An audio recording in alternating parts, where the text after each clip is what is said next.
Agora nós vamos ao céu e inferno. Agora eu estou na página certa, nesse. Esse eu não tenho livro, Antônio.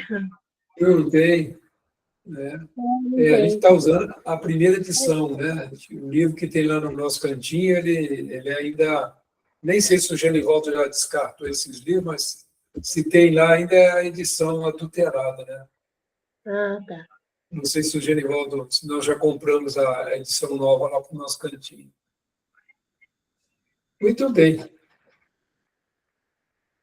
Só lembrando, né, na semana passada nós falamos um pouquinho sobre os atributos de Deus, nós falamos sobre a questão do bem e do mal, né? Da onde nasceu esse conceito, e a gente vê que essa ideia do demônio, né? Nós estamos estudando o capítulo do demônio, né? Que é os demônios, né? Capítulo 10, e Kardec vem trabalhando de onde surgiu essas ideias, né? E esclarecendo a gente. E tem muita gente ainda, outras religiões, que acreditam, né, que existe um poder, né, que existe um Satanás que foi criado para...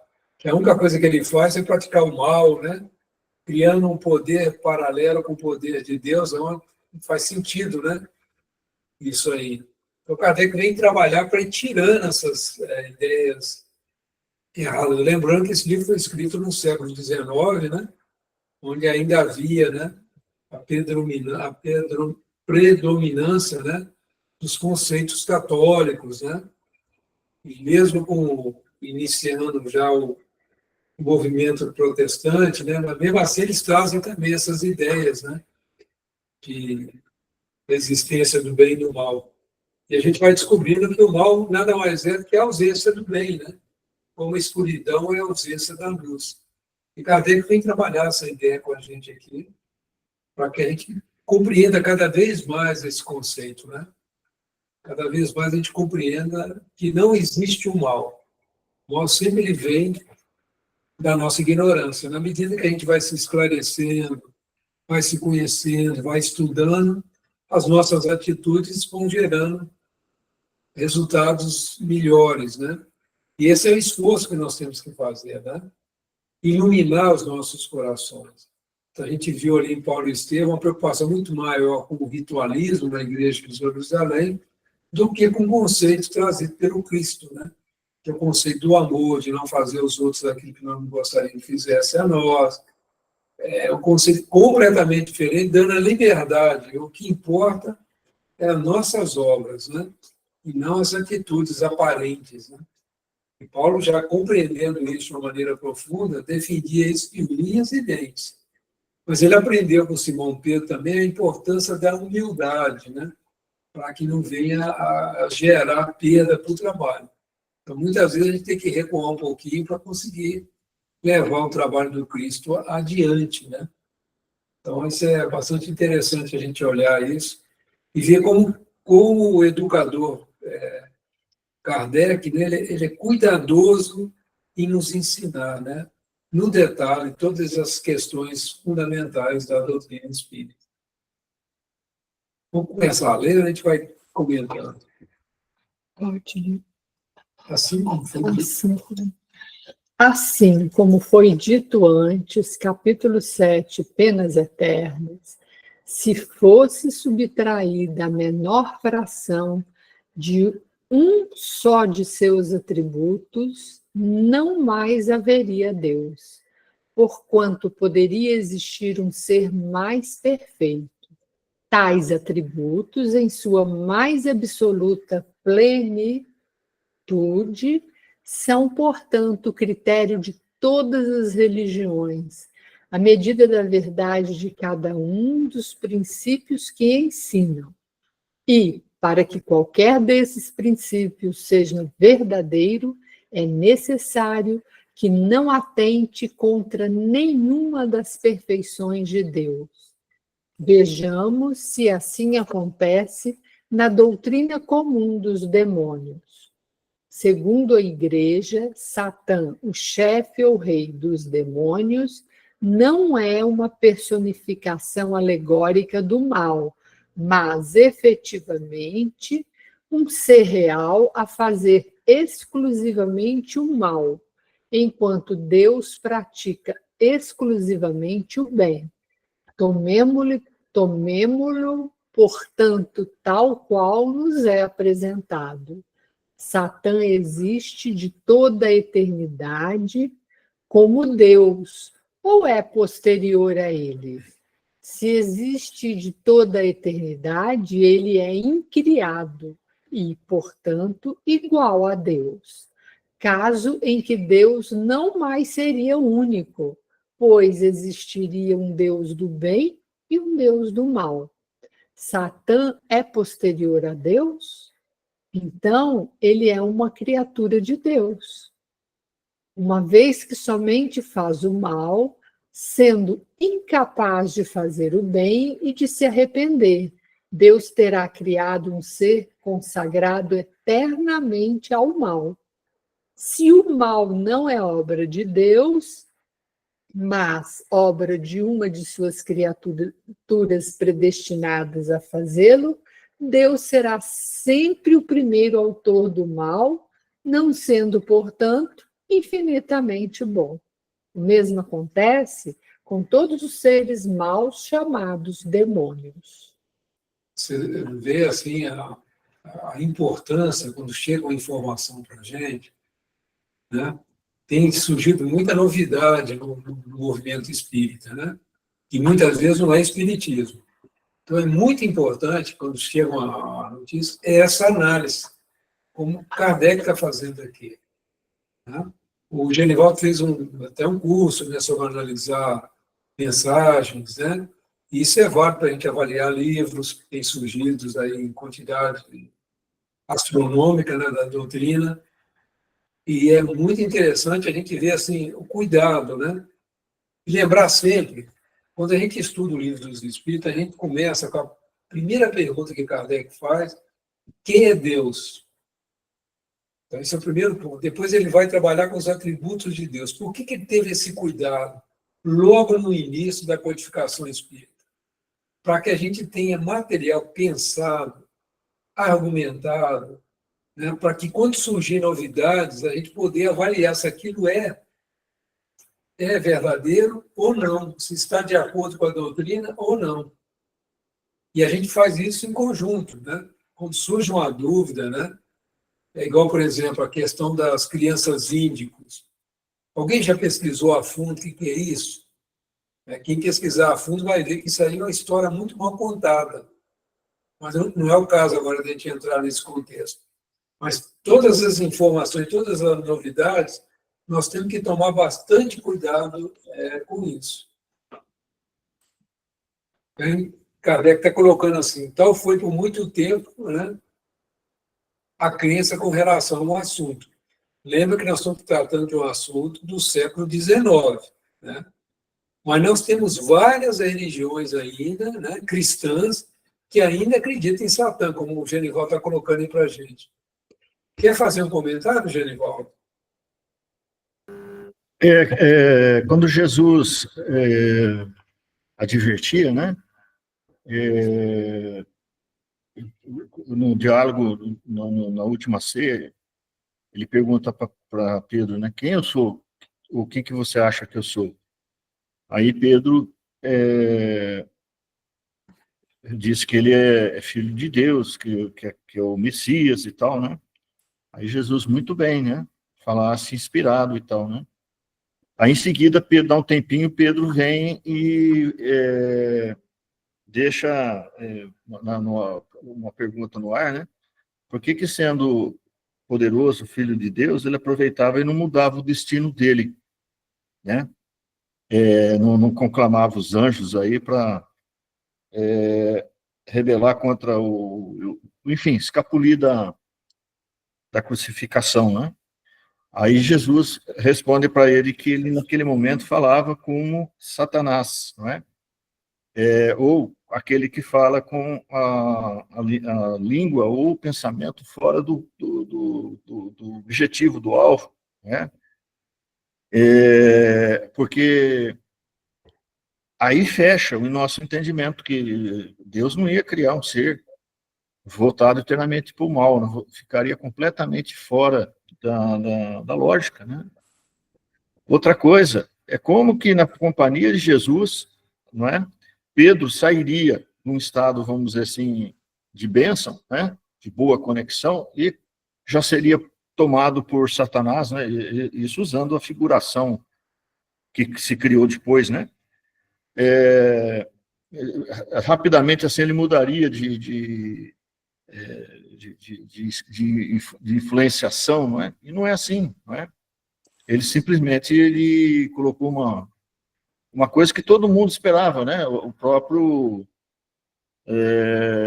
Judas Iscariotes vendeu ele porque ele tinha certeza que na última hora apareceria lá os anjos guardiões lá de Jesus e daria uma revolução, começaria a revolução que eles queriam, né?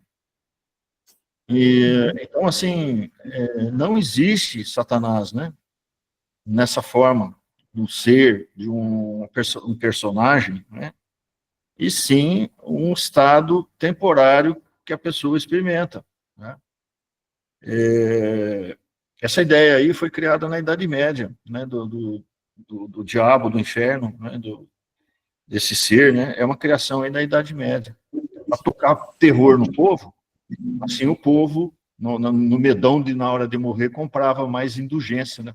Pagava mais dinheiro lá para escapulir desse destino terrível, né? É isso aí. E tudo que gera medo, né, nas pessoas, cria a possibilidade de domínio. E a gente vê isso acontecendo até hoje. Por isso que é muito importante nós que estamos tomando consciência, né, na vida espiritual, diante das dificuldades da vida, né, diante das pandemias, das possibilidades de guerras e tudo, a gente não esquecer nunca que nós somos espíritos eternos e que é cada um segundo as suas obras. Ninguém consegue nos fazer mal se a gente não permitir. Então, Jesus dá esse exemplo, foi muito importante que o Genivaldo colocou, que Jesus, por exemplo, anunciou para os discípulos que ele iria ser crucificado, né? Que ele iria ser morto. Mas ele deixou claro que ele ia reconstituir, depois de 3 dias, o corpo, deixando claro para as pessoas a eternidade do Espírito. Que eles não precisavam temer nada. Mas você vê a confusão, depois que Jesus foi crucificado, a turma picou a mula e se escondeu. O medo, né? O medo. E Jesus teve que aparecer novamente para tranquilizar, para dar continuidade ao trabalho da divulgação do Evangelho. Você vê a dificuldade, né? E a gente, muitas vezes, se apega muito ao corpo, que é perecível, né? E passa a vida com medo. Medo de morrer, medo de faltar isso, medo de faltar aquilo. E a igreja usou isso, né? Criou essa imagem do inferno, criou a imagem de Satã. E a gente tem que tomar um cuidado muito grande dentro da doutrina espírita. O que nós fizemos? A maioria de nós viemos da Igreja Católica. A grande maioria de quem está hoje no Espiritismo tem origem católica. Nós transformamos um umbral no inferno, né? Todo mundo tem medo de ir para o umbral. Nós já estamos nele, mas todo mundo tem medo de ir nele. Não é isso? O que é isso, né? A gente precisa parar para pensar, né? A gente transformou o nosso lar no céu. Todo mundo quer ir para o nosso lar. Será que nós não estamos pegando as coisas e trazendo para a doutrina espírita esses conceitos? Te dá um nome. O demônio virou obsessor, né? Eu estou aqui fazendo as coisas porque eu estou obsediando. Então, ô Genivaldo, por favor. Você falou que a gente tem medo do umbral, né? Todos nós vamos para o umbral. Porque o umbral, no sentido da palavra, no sentido da ideia, é um lugar de passagem, né? É como uma porta. Esse batente que a gente passa de um cômodo para o outro é um umbral, né? Agora, o tempo que vai demorar cada um de nós para fazer essa passagem é que é o grande problema. A gente É isso tem aí. discernimento para fazer a passagem rapidamente, né? Que não tem sentido de ficar nesse meio, nem uma coisa nem outra, né? Se a gente é espírito, vamos virar espírito logo e trabalhar como espírito e pensar como espírito, né? Largar o que tem de pesado, o que tem de sujeira aí da matéria para trás, ir em frente, né? É esse o nosso grande ponto, né? O desafio, né? O É, desafio é esse. A gente observa isso dentro do movimento espírita, né? As pessoas, muitas vezes, por não estudar a fundo essa questão, como o Genival está colocando agora. Umbral significa porta, né? Um portal. Você tem que passar. Né? Agora, o tempo que nós vamos parar é isso mesmo. Dependendo da gente mesmo. E quanto mais a gente tomar consciência dessa eternidade, da espiritualidade nossa, né? E a gente precisa se conhecer também. Uma coisa importante que Jesus sempre falou, né? Brilha a sua luz, e para brilhar a luz, nós precisamos nos conhecer. Né? Conhecer nossas imperfeições para a gente corrigir, etc, etc. E a gente não é obsediado à toa. Né? Outra coisa importante também. E qual que é o remédio, né, para esses processos obsessivos que todos nós enfrentamos? Prática do Evangelho, prática do bem. Não tem outro remédio, não tem outra escapatória. E começa no pensamento. Né? Então, é muito interessante essas questões que são colocadas aqui por Kardec, para a gente pensar também nos dias atuais, né? Da vivência que nós estamos tendo. Tal foi, por muito tempo, a crença com relação ao assunto. Nos dias de hoje, dizem assim, tem uma nota de rodapé 136. As citações a seguir são extraídas da carta pastoral do Monsenhor Goulset, cardeal arcebispo de Reims, para a quaresma de 1865. Considerando-se o mérito pessoal e a posição que ocupa o autor, podemos enxergá-las como a última expressão da Igreja sobre a doutrina dos demônios. Notas do autor. Nota de Allan Kardec. De Allan Kardec. Senhor Goulset. Isso. Então, aqui nós vamos... 1865 é a época que Kardec estava lá, né? É mesmo. A época que foi escrito praticamente a Gênese, né? Foi a época que foi escrita a Gênese e ele estava iniciando o trabalho desse livro. Então, é atual, né? Para Kardec é um dito atual. Deus, que é a bondade e a santidade por essência, não os havia criado maus e malfazejos. Sua mão paternal, que se regozija em espalhar sobre toda a sua criação um reflexo de suas perfeições infinitas, cumulara-os com seus mais magníficos dons, além de dotá-los de uma natureza repleta das mais elevadas qualidades. A estas Deus ajuntar ainda a generosidade de sua graça, fazendo-os em tudo semelhantes aos sublimes espíritos que se encontram na glória e na felicidade, distribuídos por todas as ordens e disseminados por todas as classes.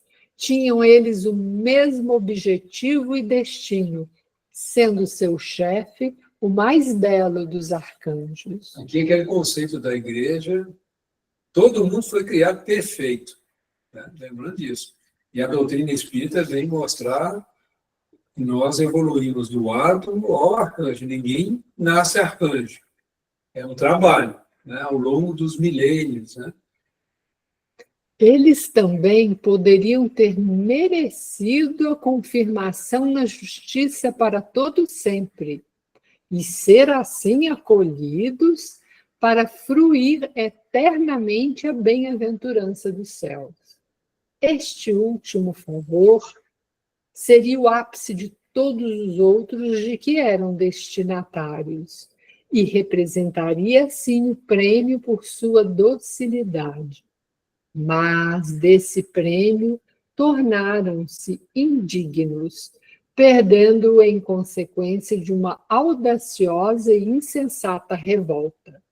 Qual foi o obstáculo à sua fidelidade? Que verdade negligenciaram? Que ato de fé e de adoração recusaram a Deus? A Igreja e a crônica da história sagrada não descrevem de maneira definitiva, mas parece certo que eles não aceitaram que lhes servisse de intermediário o Filho de Deus, e tampouco aceitaram a consagração da natureza humana em Jesus Cristo. O Verbo divino, que todas as coisas fez, é também o único mediador e salvador, tanto no céu como na terra. O propósito transcendente não foi conferido aos anjos e aos homens, senão mediante a previsão da encarnação e dos méritos do Verbo divino, porque não há termo de comparação possível entre as obras dos espíritos mais elevados e tal recompensa, que não é senão o próprio Deus. Nenhuma criatura poderia lhe chegar sem essa intervenção maravilhosa e sublime da caridade. Ora, para preencher a distância infinita que separa a essência divina da obra criada por suas mãos, era preciso que se reunissem em sua pessoa os dois extremos, associando à sua divindade ou a natureza do anjo ou a do homem. Deus escolheu a natureza humana. Tal desígnio, concebido de toda a eternidade, foi revelado aos anjos muito tempo antes de sua execução. Foi-lhes mostrado o homem-deus no futuro, como aquele que deveria confirmá-los na graça e guiá-los à glória, sob a condição de o adorarem durante sua missão na terra e no céu por todo o sempre. Para os corações generosos e agradecidos, que revelação inesperada, que deslumbrante visão, mas que mistério profundo e devastador para os espíritos soberbos. Esse fim transcendente, supernatural, essa carga imensa de glória que lhes era proposta, não seria então unicamente a recompensa por seus méritos pessoais. O título e a posse dessa glória não poderiam jamais atribuir a si mesmos. O mediador entre eles e Deus, que injúria à sua dignidade, e a preferência descabida pela natureza humana, que injustiça, que afronta os seus direitos.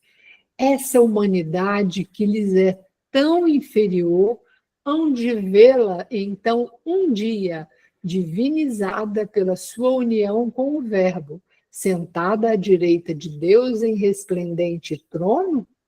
Consentirão em lhe render eternamente sua homenagem e sua adoração?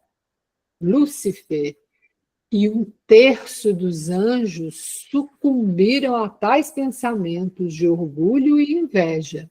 São Miguel e a maior parte deles exclamaram: quem é semelhante a Deus? Ele é mestre de seus dons, soberano Senhor de todas as coisas.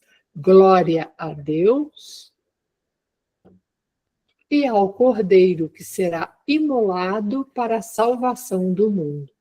Mas o chefe dos rebeldes, esquecendo que sua nobreza e suas prerrogativas eram devidas ao seu Criador, deu ouvidos apenas à sua temeridade e disse: sou eu mesmo quem subirá aos céus, e fixarei minha morada acima dos astros.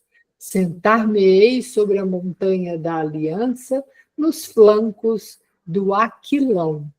Dominarei as nuvens mais elevadas e serei semelhante ao Altíssimo. Os que partilhavam de seus sentimentos acolheram suas palavras com um murmúrio de aprovação. Havia partidários seus em todas as ordens da hierarquia, mas o seu grande número não os colocou a salvo do castigo. O Kardec agora vai pegar essa doutrina e vai analisar, né? Mas é interessante que é aí que nasceu a doutrina dos anjos caídos, né, Genivaldo? Oi, desculpe, eu não entendi o que você perguntou. Não, é aí que surgiu a doutrina dos anjos caídos, né? Deus criou os anjos perfeitos, né? Aí, Lúcifer e 2/3, né, dessa população voltou-se contra o Criador, né? Não quiseram adorá-lo mais, né? Então, a única coisa que eles tinham que fazer é adorar a Deus, não é isso? Eles criaram vamos dizer assim, fizeram uma rebelião, né? Rebelião dos anjos. Interessante. É interessante. Kardec agora vai esmiuçar essa colocação. O livro dos Espíritos é muito claro, o espírito não regride, né?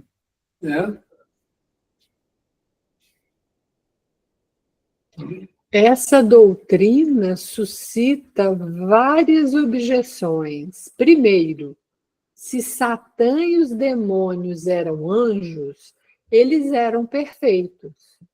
Como então, sendo perfeitos, puderam fracassar e ignorar a tal ponto a autoridade de Deus em cuja presença se encontravam? Se houvessem chegado a esse elevadíssimo grau de forma gradual e após percorrer a fieira da imperfeição, ainda poderíamos conceber a ocorrência de um lamentável retrocesso. Mas o que torna o relato mais incongruente é que se nos apresentam os demônios como tendo sido criados perfeitos. Segundo, dado que nem a Igreja, nem os anais da história sagrada explicam a causa da revolta dos anjos contra Deus, e que apenas parece certo que a causa consistiu em se negarem a reconhecer a missão futura do Cristo. Que valor pode ter quadro tão preciso e detalhado da cena que ocorreu na ocasião? De que fonte vieram as palavras tão exatas que teriam sido ditas então, incluindo até mesmo simples murmúrios? De duas uma, ou a cena é verdadeira ou não. Se é verdadeira, não há nenhuma incerteza. Por que então a Igreja não resolveu a questão em definitivo? Se a Igreja e a história se calam, se a causa da revolta apenas parece determinada, o relato é apenas uma suposição e a descrição da cena é fruto da imaginação. Aí tem uma nota de rodapé para imaginação, né? 137. O seguinte texto encontra-se em Isaías, versículo 14, versículo 11 a 17. Teu orgulho foi precipitado nos infernos, teu corpo morto caiu por terra, tua cama verterá podridão, e os vermes serão tua vestimenta. Como caíste do céu, Lúcifer, tu que parecias tão brilhante ao romper do dia? Como foste arrojado sobre a terra, tu que ferias as nações com teus golpes, que dizias no coração, subirei aos céus, estabelecerei meu trono acima dos astros de Deus, sentar-me-ei acima das nuvens mais altas, e serei igual ao Altíssimo. E, todavia, foste precipitado dessa glória no inferno, até o mais fundo dos abismos. Os que te virem, aproximando-se, encarar-te-ão a dizer: será este o homem que turbou a terra e aterrorizou seus reinos, fazendo do mundo um deserto, que destruiu cidades e reteve acorrentados os que se lhe entregaram prisioneiros? Essas palavras do profeta não se referem à revolta dos anjos, mas são uma alusão ao orgulho e à queda do rei da Babilônia, que mantinha os judeus cativos, como comprovam os últimos versículos. O rei da Babilônia foi chamado de Lúcifer, alegoricamente, não sendo feita aqui menção alguma da cena antes descrita. Essas palavras são do rei que as dizia em seu coração, colocando-se por orgulho acima de Deus, cujo povo aprisionara.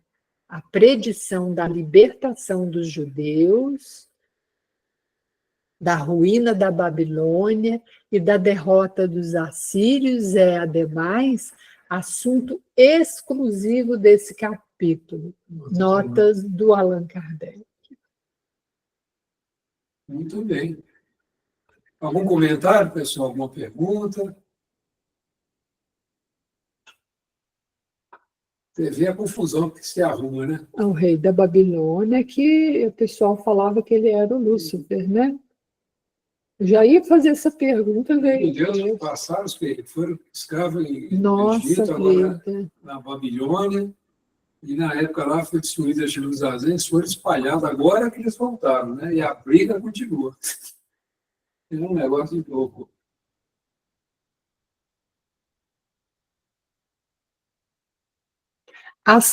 Terceiro, as palavras atribuídas a Lúcifer demonstram uma ignorância surpreendente num arcanjo que, por sua natureza e pelo grau em que se encontra, não deveria comungar com relação à estrutura do universo, dos erros e dos preconceitos que os homens professaram até que a ciência os tivesse corrigido. Como poderia Lúcifer cogitar de fixar sua morada acima dos astros e dominar as nuvens mais elevadas? Isso equivale a perpetuar a antiga crença na Terra como centro do mundo, assim como num céu de nuvens, a se estender até as estrelas, que estariam limitadas numa região que formaria a abóbada, quando, de fato, a astronomia nos mostra estarem as estrelas infinitamente disseminadas no espaço infinito. Como se sabe hoje em dia que as nuvens não se estendem além de 2 léguas acima da superfície terrestre. A menção a montanhas ou a possibilidade de sobrepujarem-se as nuvens mais elevadas pressuporia uma cena que se passasse na superfície da Terra, fixando aí a morada dos anjos. Se a morada está nas regiões superiores, seria inútil dizer que se elevaria para além das nuvens. Atribuir aos anjos uma linguagem eivada de ignorância seria admitir que os homens sabem hoje mais sobre o assunto do que eles. A Igreja sempre cometeu o erro de não levar em conta os progressos da ciência. A resposta à primeira objeção encontra-se na seguinte passagem da referida carta pastoral do Monsenhor Burset para a Quaresma de 1865. As Escrituras e a tradição dão o nome de céu ao lugar em que foram colocados os anjos no momento de sua criação. Mas, Não seria esse céu dos céus, o céu da visão beatífica, onde Deus se mostra face a face aos seus eleitos, e onde estes últimos o contemplam sem esforços ou preocupações, uma vez que aí não há perigo ou possibilidade de pecar. A tentação e a fraqueza são aí desconhecidas. A justiça, a alegria e a paz aí reinam com inabalável segurança. E a santidade e a glória são inalienáveis. Tratava-se, portanto, de outra região celeste, uma esfera luminosa e afortunada, onde essas nobres criaturas eram amplamente favorecidas pelas instruções divinas que deveriam receber e abraçar pela humildade da fé, antes de terem permissão para ver claramente a realidade na essência do próprio Deus. Resulta do que precede que os anjos decaídos pertenciam a uma categoria menos elevada, menos perfeita, não havendo ainda alcançado o patamar supremo em que o erro é impossível, pois seja, mas haveria aqui então uma contradição óbvia, porquanto é dito anteriormente que Deus os criou, fazendo-os em tudo semelhantes aos sublimes espíritos, que, distribuídos por todas as ordens e disseminados por todas as classes, tinham o mesmo objetivo e destino, sendo seu chefe o mais belo dos arcanjos. Se foram feitos em tudo semelhantes aos outros anjos, não eram, portanto, de uma natureza inferior. Se estavam disseminados por todas as classes, não estavam num lugar especial. A objeção mantém-se intacta, então. Mas há outra objeção, indubitavelmente a mais grave e mais séria, que está relacionada à mediação do Cristo, quando é dito que tal desígnio, concebido de toda a eternidade, foi revelado aos anjos muito tempo antes de sua execução. O Genival ia comentar?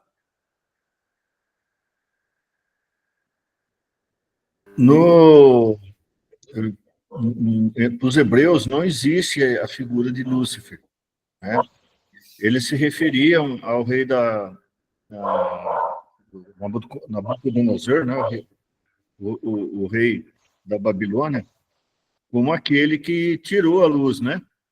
Que tirou os hebreus da terra que eles estavam. Quando criaram a figura do Lúcifer na Idade Média, para dar a ideia de que não era uma coisa nova, mas era uma coisa antiga, que já estava na tradição, eles associaram, né, o Nabucodonosor com o Lúcifer. Mas não tem nada a ver, né? É só aquela questão de querer criar um personagem, né, de querer... E muito do que está transcrito na Vulgata, a gente tem que olhar com certo cuidado, né? Porque eles fizeram muitos enxertos, né? Muitas inclusões, que nem fizeram mais ou menos com a Gênesis aí, né? Para adaptar a ideia de que se queria vender na época, na Idade Média, né? Por isso que o caso do rei James na Inglaterra, quando ele criou a Bíblia para os ingleses, ele mandou um grupo de religiosos ir lá na fonte buscar os escritos, etc., né? Então, tem muitos pontos da Vulgata. A Vulgata é essa tradução que a gente tem da Bíblia, né? Tem muitos trechos da Vulgata que ele não assimilou. E outros que a Vulgata não tinha colocado, que ele achou, que os estudiosos acharam por bem incluir, não é? Então, o que se percebe é que a gente tem que pegar as versões aí e olhar com cuidado, né? Não levar o pé da letra, não, porque senão a gente pode comprar gato por lebre, né? É isso aí.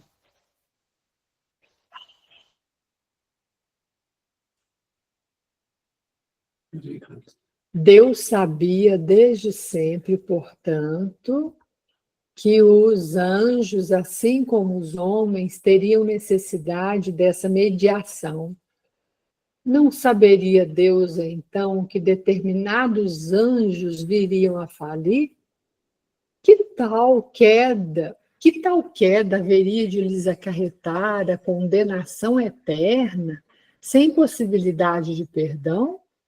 Que seriam destinados a tentar os homens, e que entre estes últimos, os que se deixassem seduzir, sofreriam a mesma sorte?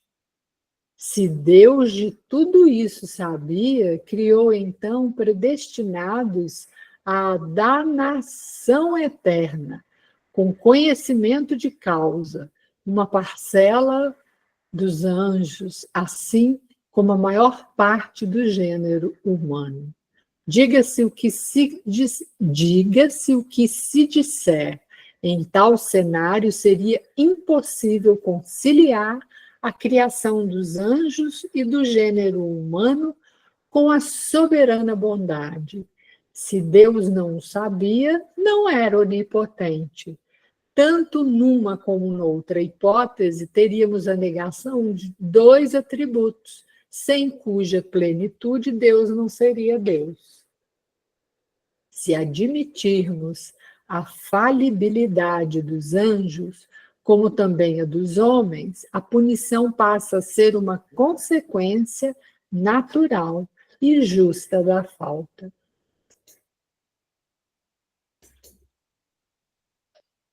Essa explicação corresponde ao item 4º do resumo da Lei da Justiça Divina, no capítulo 8, que afirma: a punição é sempre a consequência natural da falta cometida. A punição da falta isolada ou a transformada em hábito que se torna uma imperfeição é o sofrimento moral, sensação de infelicidade do espírito consciente da natureza má de seu ato. O estado de infelicidade, sendo inerente ao de imperfeição, esse sofrimento cessa quando o espírito arrependido se aperfeiçoa, retornando ao bem. Todo esse processo ocorre de forma natural, em virtude das leis que regem o mundo moral, sem necessidade de uma intervenção divina. Nota do editor, né? Do Paulo. Bom, gente, aqui tem uma coisa importante. É 137, né? Não. 138. Uma coisa importante aqui é o seguinte: a gente fica muito ligado dentro da doutrina espírita no negócio de causa e efeito, que vidas passadas.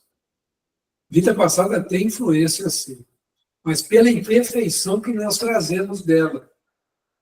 Na medida que a gente reconhece uma imperfeição em nós, e nós fazemos o esforço de corrigi-la e a corrigimos, acabou o motivo do sofrimento. Esse é o trabalho que nós temos que fazer. É nos conhecermos e corrigir as nossas imperfeições, porque a gente sempre vai sofrer por causa delas. Isso à medida que a gente vai estudando o céu e o inferno, isso vai ficando cada vez mais claro. É natural. É natural. Não existe leis que regem. Então, todo mau hábito que nós adquirimos, a gente corrigindo esse mau hábito, ou essa imperfeição, cessa o motivo de sofrimento. Que fica assim: imagina uma pessoa que foi responsável pela morte de milhões. Como que ele vai resgatar um negócio desse? Qual foi a imperfeição que levou a ele a cometer uma loucura dessa? Né? Se ele corrigir essa imperfeição, e isso muitas vezes vai exigir dele muito sacrifício, muitas vezes vêm como um médico que descobre uma vacina, ou um grande cirurgião que cura muitos, ou um professor que dissemina muito conhecimento. Quer dizer, a gente sempre tem a oportunidade de corrigir o mal que nós fizemos pelo bem. Agora, muita gente imagina, se eu matei milhões, eu tenho que morrer milhões de vezes vítima. Não faz sentido. Então, a gente vai, à medida que a gente vai aprofundando a doutrina espírita, a gente vai vendo a misericórdia de Deus, a sabedoria de Deus, até para nos corrigir das nossas imperfeições. Então, é muito importante no capítulo 8 a gente estudar as leis da justiça divina. O capítulo 8 é o capítulo central desse estudo que nós estamos fazendo. Ali está as leis divinas que regem as nossas vidas. Se sofremos, é porque a gente ainda tem imperfeições a corrigir. Né? E as provas são para ajudar a gente a enxergar essas imperfeições e ficarem claras para que a gente possa corrigir. Mas a gente muitas vezes se apega ao mau hábito, né? É aí que o bicho pega para nós, né? Algum comentário, alguma pergunta, pessoal? Se não, vamos em frente. Mas, se admitirmos também a possibilidade do resgate através do retorno ao bem e da obtenção do perdão após o arrependimento e a expiação, não haveria nada a desmentir a bondade de Deus. Deus saberia que eles falhariam, que seriam punidos, mas saberia também que esse castigo temporário seria um meio de fazê-los compreender seu erro, revertendo-se em seu próprio benefício. Aí nota de 139, né? Benefício, seu próprio benefício. Eu tenho que ter paciência, só um minutinho. Lá foi. Essa explicação corresponde ao item 8º do resumo da Lei da Justiça Divina, no capítulo 8, que afirma: o que Deus exige para pôr fim aos sofrimentos é o arrependimento, a expiação e a reparação. Em resumo, um aperfeiçoamento sério, efetivo, assim como um retorno sincero ao bem. Notas do editor. Então, é muito importante, Kardec está chamando a atenção da gente, o importante é a gente trabalhar o nosso coração de acordo com os ensinos de Jesus, fazer o esforço para mudar os maus hábitos. E muitas vezes nós sofremos pela ignorância. A gente ignora a lei, a gente ignora. Então, vem o sofrimento, vem a prova, para a gente entender em que nós estamos errando. Muitas vezes é isso. Para que a gente possa se arrepender, né? Para que a gente possa expiar e reparar as nossas faltas. Mas isso é um processo que está todo ele conduzido dentro de leis divinas, leis morais, como a lei da gravidade. Te joga uma pedra para cima, ela cai. É uma lei. E existem as leis morais. Por isso também é muito importante a gente estudar no Livro dos Espíritos as leis morais. Estão lá. Né? A lei de conservação, a lei da sociedade, a lei do trabalho, a lei de justiça, amor e caridade. Essa é a lei central, né? Que é a mais importante para a nossa compreensão. Então, você vê, o Espiritismo vem nos libertar, vem entregar nossas vidas em nossas mãos. Nós não dependemos de perdão de ninguém, nós dependemos de nós mesmos trabalhar no nosso coração. As pessoas podem nos perdoar, mas se a gente não mudar o comportamento, de que adiantou esse perdão? Isso é algo que a doutrina espírita vai trazendo isso com muita clareza para a gente, né? Cumprir-se-iam assim as palavras do profeta Ezequiel. Deus não quer a morte do pecador, mas a sua salvação. Outra nota de rodapé, 140. Quererei a morte do ímpio? Disse o Senhor Deus: não quero antes que se converta, que se retire do mau caminho e que viva. Ezequiel 18, 23. Dizei-lhes estas palavras: eu juro por mim mesmo, diz o Senhor Deus, que não quero a morte do ímpio, mas que o ímpio se converta, que deixe o mau caminho e que viva. Ezequiel 33, 11. Notas de Allan Kardec, né?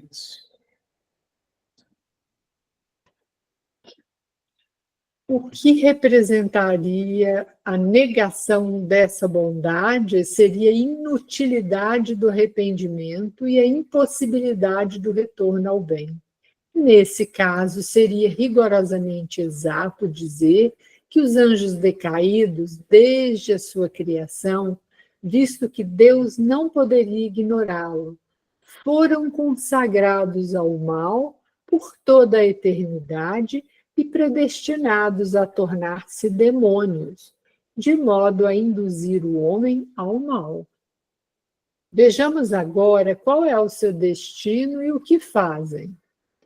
Tão logo sua revolta se revelou na linguagem dos espíritos, ou seja, ao primeiro impulso de seus pensamentos, foram eles banidos em definitivo da cidade celeste e lançados no abismo. Por essas palavras, entendemos que foram lançados num lugar de suplícios, onde sofrem a pena do fogo, conforme o texto do Evangelho, segundo as próprias palavras do Salvador. E de malditos para o fogo eterno, que foi preparado pelo demônio e por seus anjos. Nota 141. Mateus 25, 41.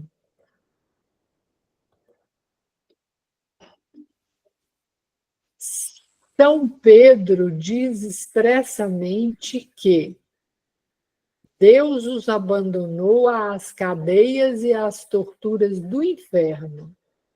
Nota 142.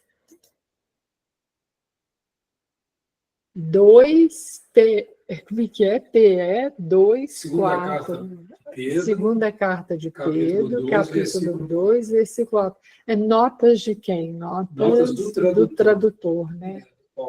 Ah, tá. Do Lucas Sampaio. Deus os abandonou às cadeias e às torturas do inferno, ainda que nem todos ali permaneçam eternamente, o que somente acontecerá no fim do mundo, quando serão ali presos com os réprobos para sempre. No presente, Deus permite ainda que ocupem um lugar nesta criação, a que pertencem, na ordem das coisas concernentes à sua existência, nas relações, enfim, que eles deveriam ter com o homem e de que abusam da maneira mais perniciosa, enquanto uns permanecem em sua tenebrosa morada, aí servindo de instrumento à justiça divina contra as almas infelizes que seduziram, uma infinidade de outros formam legiões invisíveis sob o comando de seus chefes, residindo nas camadas inferiores de nossa atmosfera e percorrendo todas as partes do globo. Envolvem-se em tudo que se passa aqui embaixo, muitas vezes tendo uma participação muito ativa. No que concerne às palavras do Cristo sobre o suplício do fogo eterno, a questão é tratada no capítulo 4, o inferno. Segundo essa concepção, apenas uma parte dos demônios está no inferno, pois a outra erra em liberdade, envolvendo-se em tudo que se passa aqui embaixo, permitindo-se o prazer de praticar o mal, e isto até o fim do mundo, cuja data incerta, provavelmente, não deve ocorrer tão cedo. Por que essa diferença? Uns são menos culpados que outros? De certo que não, a menos que não se revezem suas saídas. ao contrário do que esta passagem parece sugerir. Enquanto uns permanecem em sua tenebrosa morada, aí servindo de instrumento à justiça divina, contra as almas infelizes que seduziram. Suas funções, portanto, consistem em atormentar as almas que seduziram. Os demônios não são, por conseguinte, encarregados de punir as almas culpadas por faltas livres e voluntariamente cometidas pelas faltas que eles mesmos provocaram. São a um só tempo a causa do erro e o instrumento do castigo, algo que a justiça humana, por mais imperfeita que seja, jamais admitiria. A vítima sucumbe por fraqueza a um ardil preparado de maneira premeditada para tentá-la. Vamos voltar um pouquinho, porque já está Vamos, chegando a melhor. hora, né? É. Muito interessante isso aí, né? Isso aí tem que parar para pensar. Muito bem. Interessante como Kardec é cuidadoso, né? É só usar um raciocínio. Eles não eram anjos que lhe caíram, então eles são muito poderosos. E Deus deixar a gente à mercê, nós vamos perder, porque nós somos fracos, né?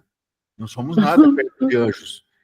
E se Deus permite, quer dizer, então eles criam o motivo de queda e depois eles são encarregados de punir aqueles que caíram. É um negócio meio doido, né? Não tem parecendo com algo que nós temos aqui. Muito parecido. Né? Vai me desculpar, mas está me lembrando muito o que nós estamos vivendo aqui. E onde é que está Deus nessa história, né? Deixa a gente numa baita fria, né? Nossa Senhora, não tem salvação para nós. Velho. Socorro! Muito legal esse cuidado de Kardec, realmente acordar, né? No século XIX, essa questão. Muito legal mesmo. Algum mais comentário, gente? É muito interessante, mas quem puder dar mais uma lida, né? Quem tiver o livrinho. Depois eu vou colocar aí, Violeci, o livro em PDF, a primeira edição, colocar aqui no grupo, tá? Se quiser depois baixar. Não sei se você tiver é bom ler no notebook, né? Porque no celular é muito difícil de ler, mas dá também. É muito interessante essas colocações. Então, o negócio é fazer medo no pessoal. Esse era o objetivo, né? E deixar a igreja como a salvação, né? Eu acho que você tem que pagar, né? Então, é tudo armado realmente para criar uma dependência, né? Os rituais, e ver o Espiritismo realmente nos libertar, né? Falar, o problema, meus filhos, está na mão de vocês. Cada um segundo as suas obras. Muito bem. Alguém gostaria de fazer a oração de encerramento?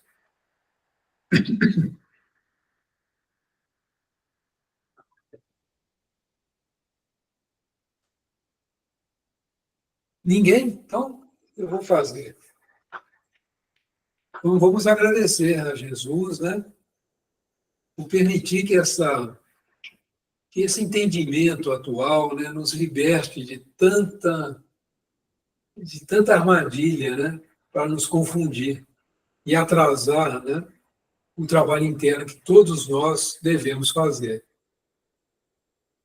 Então, nos livrando daqueles rituais que bastava você, vamos dizer assim, confessar seus pecados, né? Receber a consagração da ordem, você estava aí liberto, né? E a gente sabe que não é assim, né? É todo um trabalho de mudança interna, mudança de atitude, mudança de hábito, né? Então, vamos agradecer a Jesus que permitiu a vinda do Consolador prometido e a presença de Kardec, né, nos trazendo essas informações tão ricas, né? Tão ricas, para nos libertar e que a gente caminhe firme, né?